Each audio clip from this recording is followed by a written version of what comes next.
ẹ káalẹ́ Òbónléjà Wúdẹ̀ ló ń kí yín pioneer fún ìròyìn kúmọkùmọ aláṣejù babajẹ́nrọ́lá tí fi ẹsẹ̀ méjèèjì ta ajá nípa àlùṣe ewúrẹ́ tí wùn lẹ́ẹ̀kẹ́ méjèèjì egungun burúkú abẹ̀rẹ̀kẹ́ bí ìlú ègùn ló ń kí yín ẹ wò mí kẹ́ ẹ rẹ́rìn-ín ṣàrà lójú ọ̀tá tó ń wò mí tẹ̀gbintẹ̀gbin ẹ ṣé bí ẹ ti ṣe wà lẹ́rẹ̀ẹ́ láti gbọ́ ìròyìn kúmọkùmọ náà.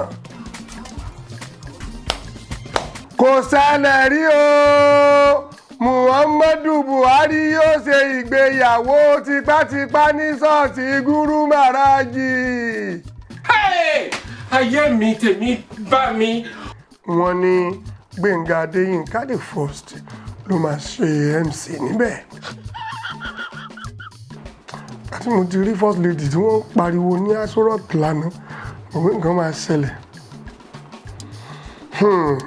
Ẹ kú oríire aláàjà Ifátìyàn Adébáyọ̀ Sàlámì onítíátà gẹ́gẹ́ bí ọba ìlú Kútọ́nù.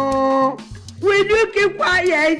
Sùrù Gàmbàrí sọ wípé ọ̀gá Bello jọ General Jembe wọn.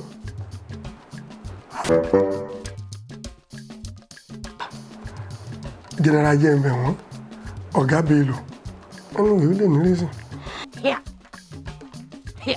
Alúwẹ̀ ti kọ ìlà sí ojú Súnkànmí Ọmọbọ́láńlé ní tipátipá. Ó wí pé gbogbo àwọn ọmọ òun àti àwọn ìyàwó ni wọ́n gbọ́dọ̀ kọ ìlà sójú kí òun tó kúrò ní ayé ní age of 270 years. Chai, there is God o. Gbà ọ̀gá wa Alúwẹ̀ ẹ lọ kọlà sójú fine boy tí gbogbo ayé ń kó jẹ Súnkànmí Ọmọbọ́láńlé ìjọba ò ní gbà o. Ṣùgbọ́n ìròyìn kúmọkùmọ ló sọ bẹ́ẹ̀ o. Ẹ ṣé bí ẹ ti ṣe serious bí ẹni tó ń ṣe GC láti gbọ́ ìròyìn kúmọkùmọ náà. Shut up! Shut up! Shut up! Wàhálà ńlá bẹ́ sílẹ̀ ní ilé Mr. Latin ní ìlú Abẹ́òkúta ní ọjọ́ Monday tí ó kọjá yìí níbi tí bàbá wa Aláàfin Ọ̀yọ́ ti sọ̀rọ̀ burúkú sí Alúwẹ̀ tí gbogbo ènìyàn mọ̀ sí Sunday Ọmọbọ́láńlé.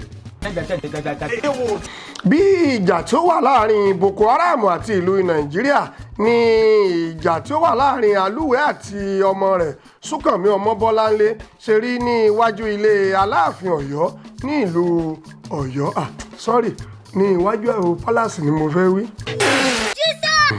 Nígbàtí Súnkànmí tí gbogbo àwọn ènìyàn mọ̀ sí Loverboy sọ wípé òun kọ bàbá òun ní bàbá I disown you Mr. Alúwẹ̀. Àti wípé Súnkànmí òsì ọ̀mọ̀lẹ̀ ni òun yóò máa jẹ́ láti èní lọ. Ayé mi tèmi bá mi. Ó tó bẹ́ẹ̀ lóòótọ́ o. Ṣé ikú tí ó bá ń pa ojúgbà ẹni òwe burúkú ni ó ń pa mọ́ ni gbogbo akitiyan àti ìlàjì àkàrà àti ìlàkàkà tí àwọn oníròyìn kúmọkùmọ ṣe láti bá ìyá wa sọ̀rọ̀ ẹkún ni Péjú Ògúnmọ́lá ń sun bí Akálòlò tí ó sẹ́ndì voice message sí àwọn ọlọ́pàá. Chai. Màmá wa gbajúgbajà tí gbogbo àwọn ènìyàn mọ̀ sí Péjú Ògúnmọ́lá òṣèré Nollywood ṣe àlàyé pẹ̀lú omi lójú ìdí pàtàkì tí òun fi sá kúrò ní ìlú Ìbàdàn ní ìgbà kan ni ohun tí Ọmọbọ́láńlé Alúwẹ̀ sọ wípé òun gbọ́dọ̀ kọ ìlà sí ojú kó tó di pé òun pé ọmọ 100 ọdún. Will you keep quiet? Káàntì wa Péjú kọlà.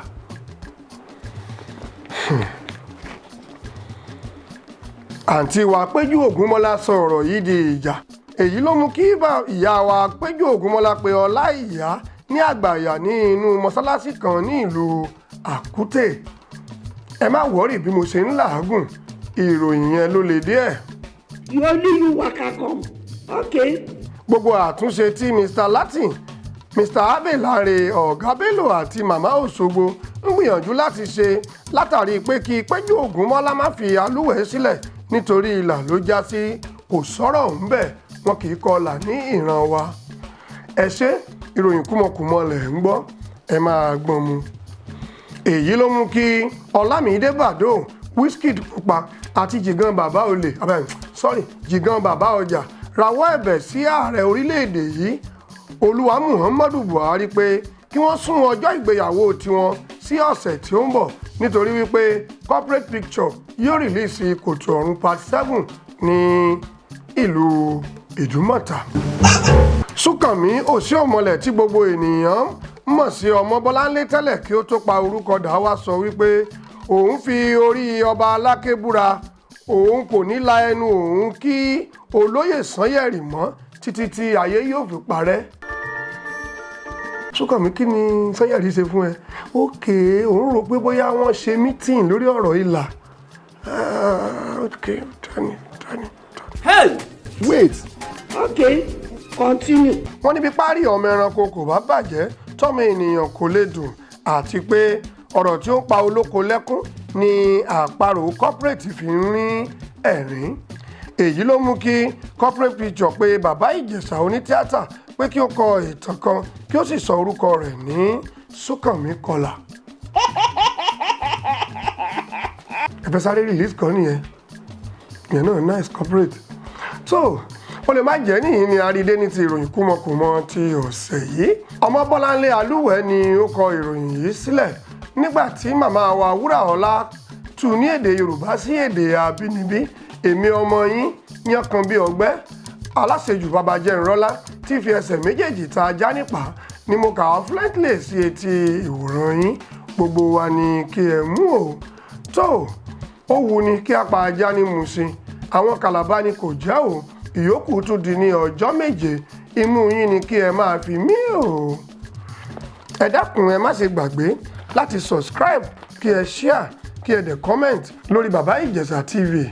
Gbogbo yín ni a kí ẹ̀yin olólùfẹ́ wa. Ẹ ṣé ẹ bá fẹ́ polówó ọjà ẹ kàn sí wa lórí ímeèlì wa. Ẹ ṣé gan-an.